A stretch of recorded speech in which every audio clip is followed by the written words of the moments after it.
auzit de piesa asta, inevitabil va fi bine. Mi-e greu să recunosc, dar ea nu e despre mine. Da, eu zi de piesa, el i-a dat cu am făcut. Sau trebuie să știi că a fost scrisă de un rapper a B-Bossy. Da, eu zic că clubul Drive cum e în hotelul Codru.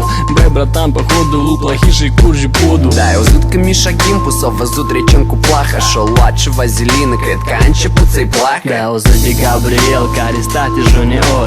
Oriunde calcă el, ești ternut câte un covor. Tațu Anatolie, a muncit el cât de cât. Da, ăsta raș în dolia, ca cu eu foarte nici. Și la ăsta nu-i ușor, tot picior, dar el în șor. Are avion, zbor cu saci de bani de la popor. Dar tu știi că un dodon s-a căcat la noi în dvor. După aia el s-a șters, ghici cu ce? Ziarul lor? Bratan, dar i-a auzit că Țuțu și Radvan au deschis în parlament un bufet și un sportzal. Dar tu, viteazul, știi starul ăla, Pavel Turcu, după ce a lansat un hit, a ajuns direct în dur. Da, eu zic și de Renato, el e baș și de pizdat. El cascată, inflat, el are în Moscova o hată. El la mult primar la băl și tare fericit arată. Până și el stimează tot, să vedem cum dă zarplată. Dar tu știi cine Moldova are telefon din aur? Toată țara îl cunoaște pe domn Plaha Păpușaru. Fute legile în gură, însă jură că nu fură. Cu așa e blind la cârmă, ne îndreptăm spre dictatură. Auch wenn du traurig bist, vergiss nicht deinen Weg. Băi, bratan, tăt zaibis, dar nihuia nu înțeleg. Da, eu zic de Capișon, el punea gipsocarton.